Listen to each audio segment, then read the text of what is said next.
Greetings, my fellow procrastinators all around the world, and a very warm welcome to you all.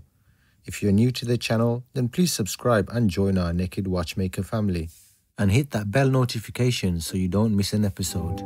Since the dawn of time, Homo sapiens have found ingenious ways to remind themselves to wake up in the morning.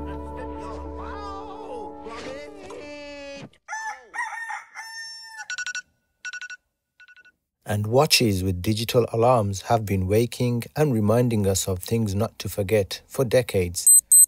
But today I have a very interesting device for scaring the life out of the deepest sleepyheads out there. This is a memostar from the 1970s with a mechanical alarm. A mechanical what? Yes, a mechanical alarm. Now I'm sure most of you watch guys out there have seen these knocking around the interwebs for peanuts, and have probably wondered what the blooming heck are they all about. So today I thought I'd service this watch so we can all see what a mechanical alarm movement looks like. There are various other manufacturers out there who have similar watches with mechanical alarms, such as the Seiko Bellmatic and Jaeger-LeCoultre's Memovo, which is still in production I think, and even Patek Philippe have one called the Travel Time. Now, if you're old enough to remember the old wind-up alarm clocks with the two bells on top, then these wristwatches work in a similar manner. Look at all that gunk coming off it. Those clocks had two winding keys on the back for two mainsprings, which is what this watch has. Let's not make matters worse. The second mainspring uses its power to drive a hammer, which then creates the buzzing sound. Oh, my neck. Look at all that.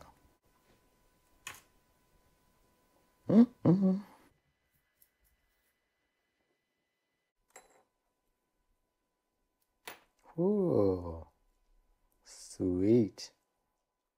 This must be the second one that was ever made. Ooh.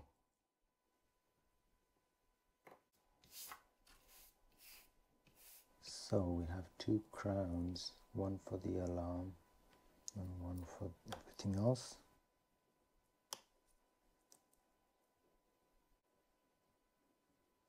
The longer one is for the time and the shorter one is for the alarm. Wow, the dial is in perfect condition, almost perfect.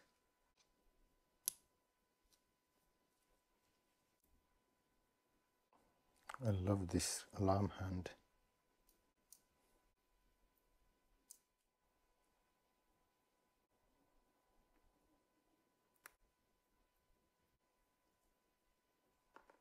Dial fit screw. Just wind the alarm. The alarm has its own little mainspring. Then we'll see how it works.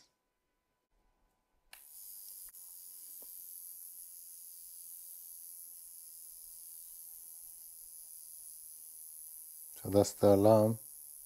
That's cool. So let's just let the power down. Now, I don't know much about this memostar brand, only that it had some connection to SICURA, which was the company that saved Breitling from going bankrupt. But I do know the movement manufacturer, Adolf Schild. The movement is an AS1931, Adolf Schild. Probably could have just cleaned this watch up, regulated it, and it would have been okay. But where's the fun in that? Let's see what an alarm movement looks like. Okay, so that's the bridge out. That's long, not so long.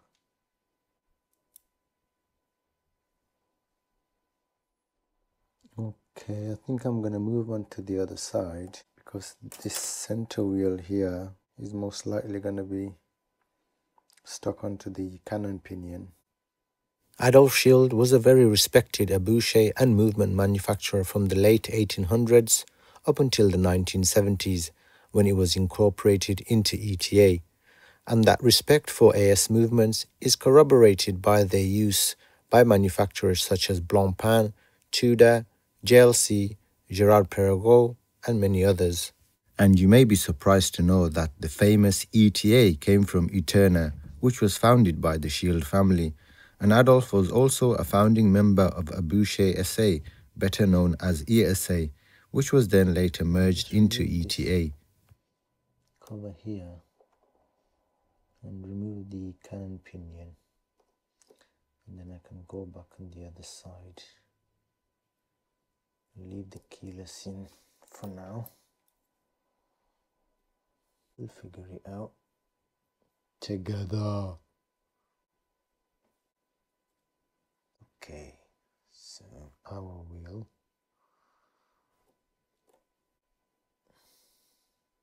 Okay, let's remove some of these loose bits.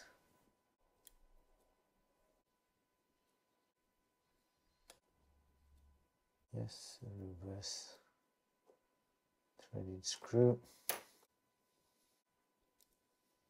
And there's a core there, crown wheel core. I should do this narration like David Attenborough. And here we have a couple of screws. They are the last of their kind. Their natural habitat has been destroyed by men. Okay. Now the center wheel should come off. Otherwise I would have been struggling with that. So let's remove this click and spring.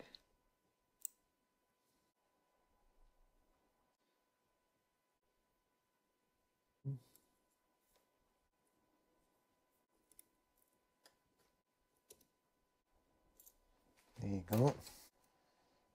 Chunky thing. Chunky monkey. So that's the main spring. See how short that screw is.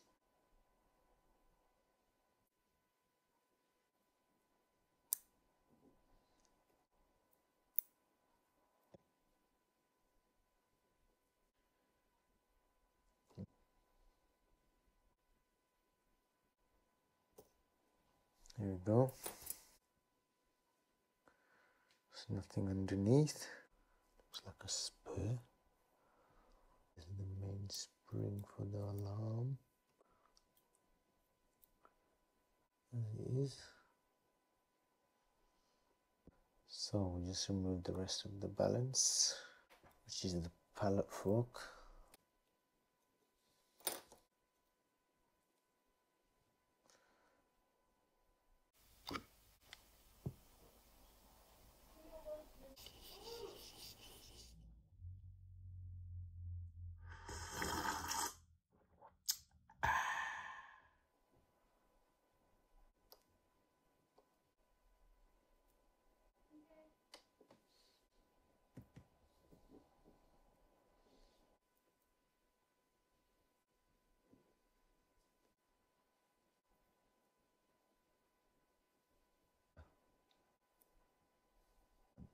Next.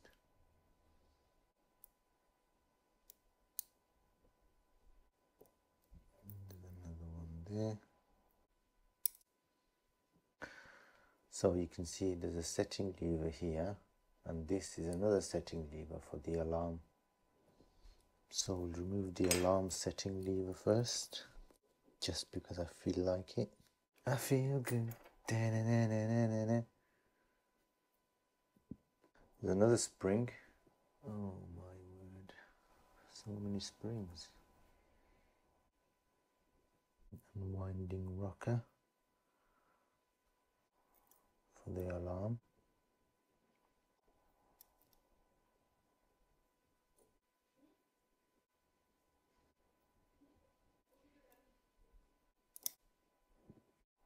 Another spring here.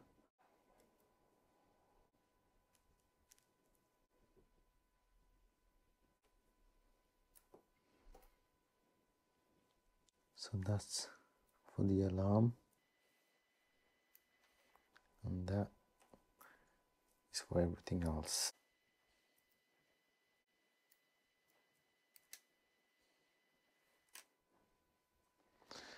That's the main spring for the alarm.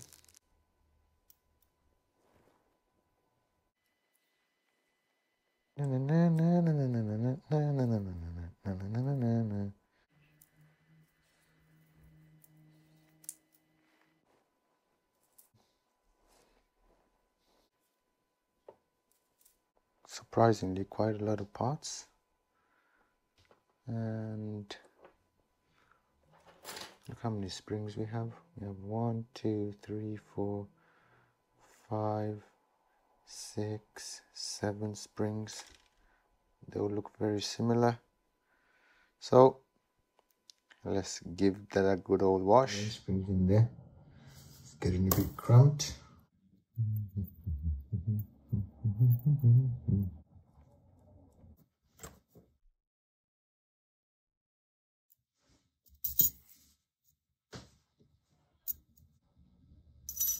So let's have a look at this case. Looks like the Eye of Thundera.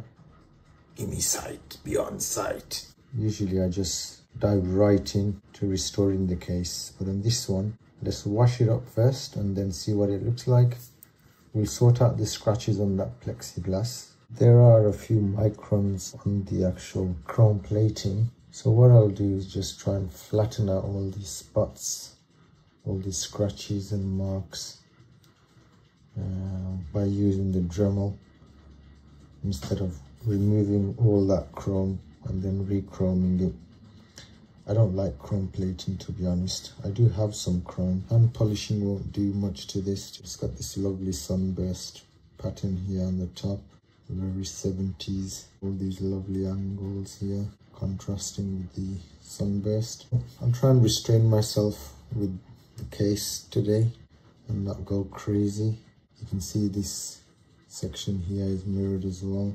So we'll leave it as it is and just make it look respectable.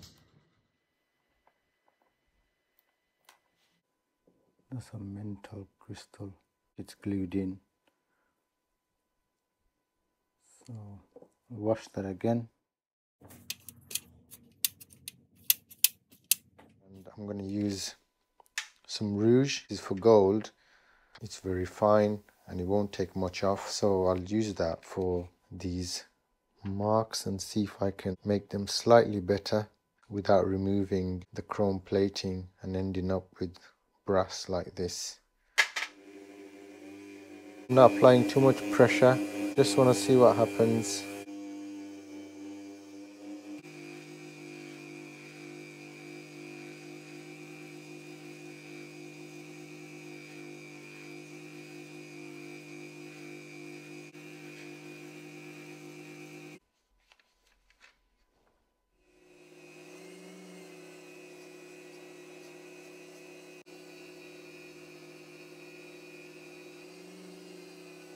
And I can feel they're quite smooth now, so the light won't reflect as harshly. And the reason why I used the rouge was to give me that extra margin of error. If you're feeling brave and you think you've got a thick amount of chrome plating on there, then you can use a more abrasive cutting compound. That's the reason why I use the rouge, so I don't go too far too quick, because you can see the brass showing through.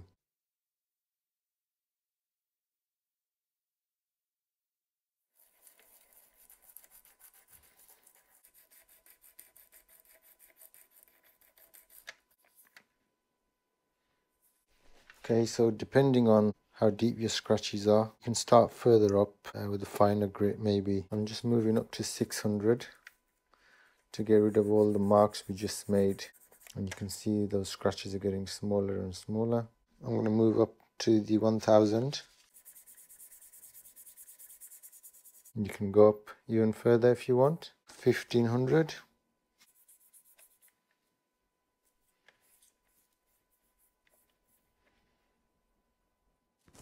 So last time I showed you guys how to finish off with the poly watch using a cloth.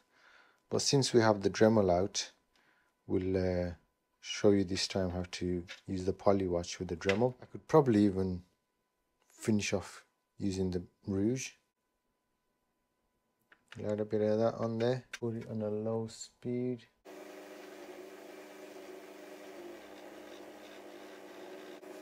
Keep moving it around so you don't end up with any lines or flat spots. Let's have a quick look.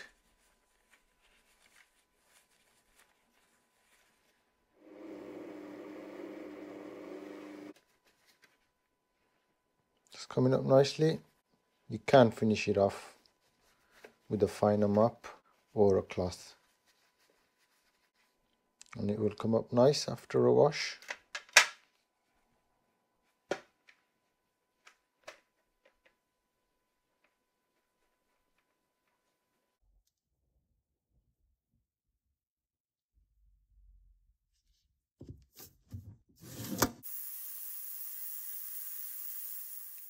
Isn't there going to be a Mario tag for your smartwatch?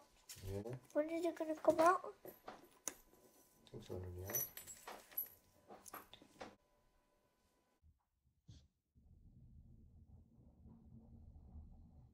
Okay, so today I will be using a size 5 and a size 6 to get these two mainsprings back in their barrels.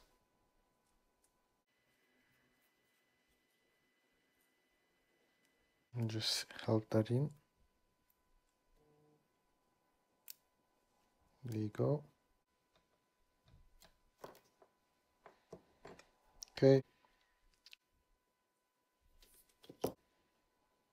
Clockwise.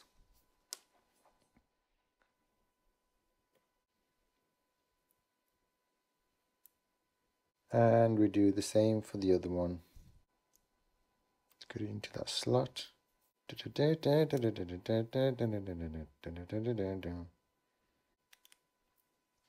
Kaboom! Okay, let's put this thing back together. I'm going to be very masterful now. Right. Mainspring barrel. Okay, so let's get a bit of D5. This setting lever screw is slightly skinnier than the other setting lever screw for the alarm. Only one of them will fit through this hole here. We'll get the mainspring barrel bridge in. One screw does. Trez. Come on, Trez. Why, you little...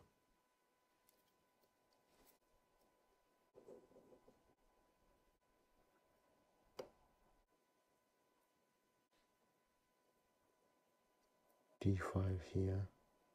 The screw. You can put the spring in first, it might be easier. Some lubrication here.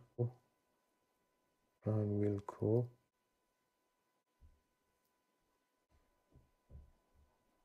How's it going, mate? Good. What have you been up to? What are you doing? Fixing this alarm watch. They're a really cool alarm. Oh, look at that Wheel wheel. on the shaft there for the center wheel. So that's in. The center wheel bridge in. I'm fixing the Spider-Man. Fix it. Do it. Couple of screws. Everything still moves. So alarm ratchet wheel. Now we can get the mainspring for the alarm in. So this is the alarm hammer. D5 here. Stick it in there. And then we've got this crazy looking ninja wheel, which is the alarm wheel. Oh, look at that. D5 on there. Yeah. Close up for you guys. While I put the alarm barrel bridge on.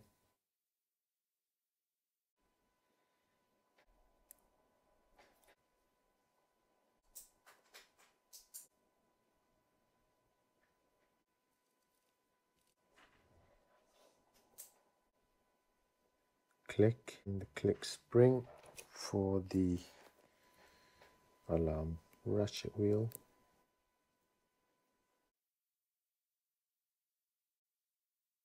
Make sure. Man, you are one noisy dude, you know. You're doing something. People do stuff, doesn't mean they have to make so much noise.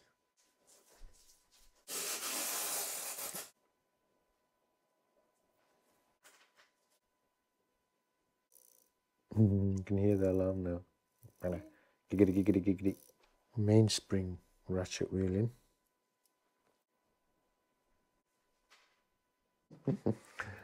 That's cool. Let's show my audience what he just drew. There's his little drawing. What's in his hand? Cheese. A skateboard. That's a skateboard. That looks like a loaf of cheese. Escape wheel. The third wheel. D5 here. Awesome looking bridge. Looks like something out of Crow. Bad boy screws. Treza. Now I'll do a bit of oiling.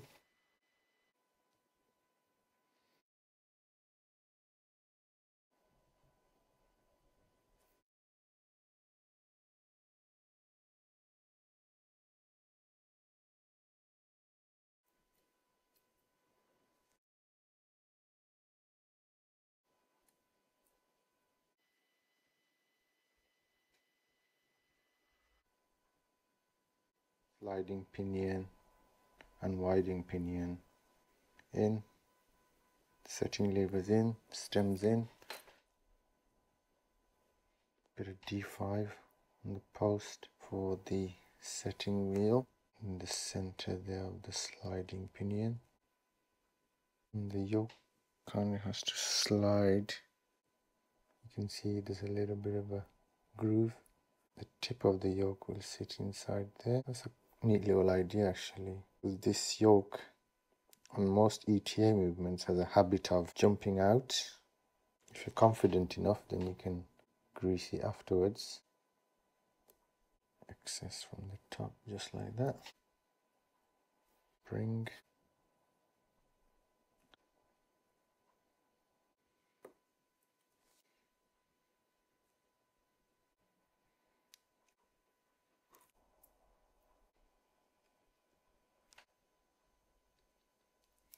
The intermediate setting wheel for the alarm, like so.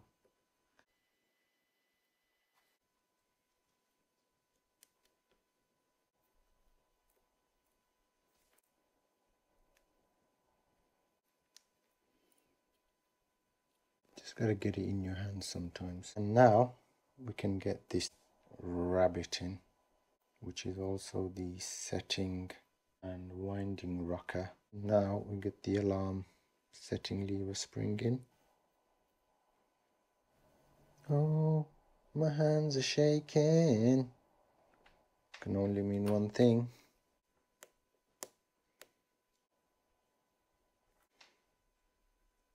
It's good. Okay, now we'll get this disconnector in.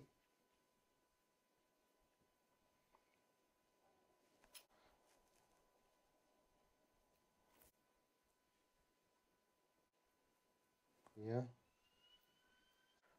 So this is the alarm bolt.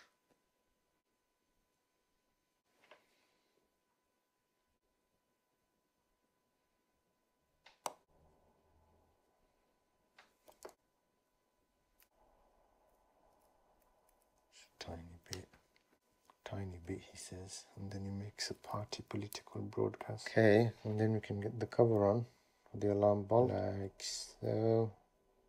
And then quickly get a screw in before everything jumps out. D5 here, here, post here. That's the intermediate setting wheel for the alarm.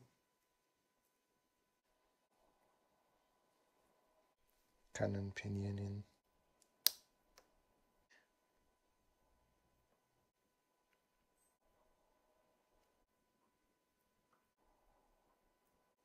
D5 here, double date setting wheel.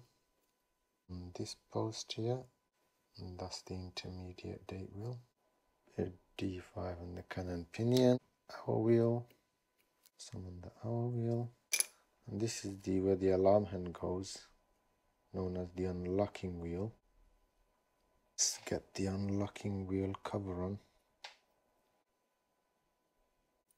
quickly get some screws on before everything flies off. That's the spring for the alarm setting connection wheel.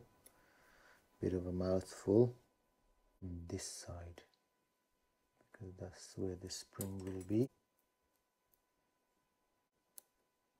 Okay, now we can tighten it up and give it a wipe. So we have the date indicator driving wheel here, D5 on there, and that goes here.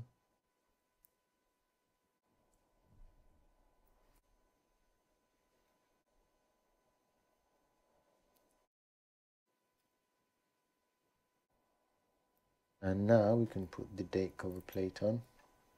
This blunt one goes here.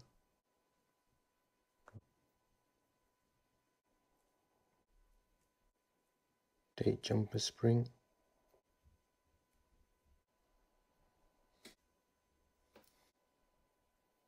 And that is the date jumper.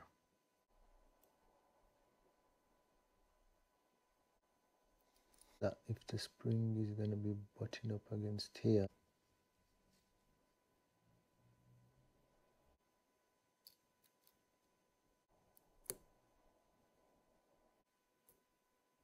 Yeah.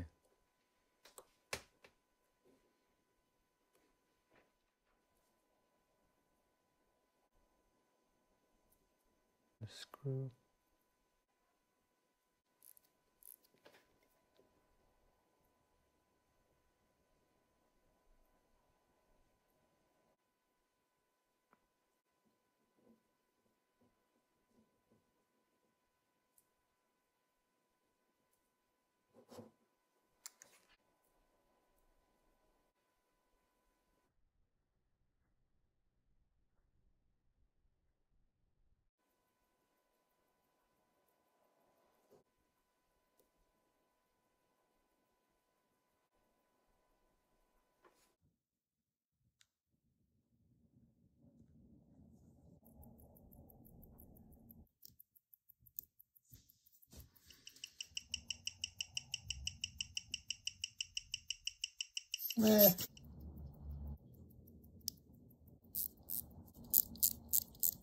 Let me show you guys this cool alarm. Giggity, giggity, giggity.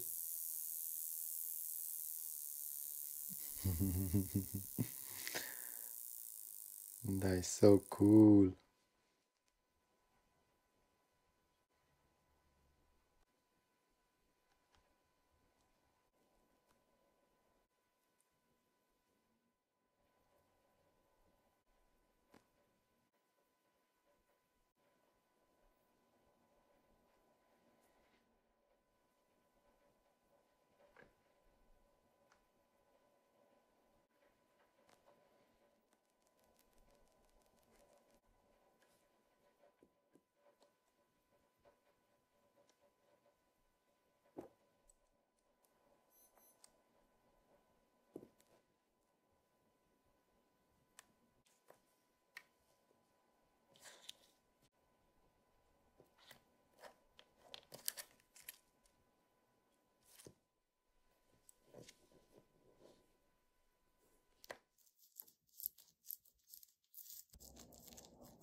And so there you have it, folks. This was much fun, and I hope you guys had fun too. Such a drama queen. And so, just like the dodo, this once flourishing species has sadly been driven to extinction. But its progeny still lives on for future generations to marvel at in wonder and confusion as they try to swipe up in this implacable, hostile digital takeover, full of pixels and digital noise. Okay, Mr. Attenborough, you can stop that now. God bless, folks. Look after each other. Ta-ra a bit.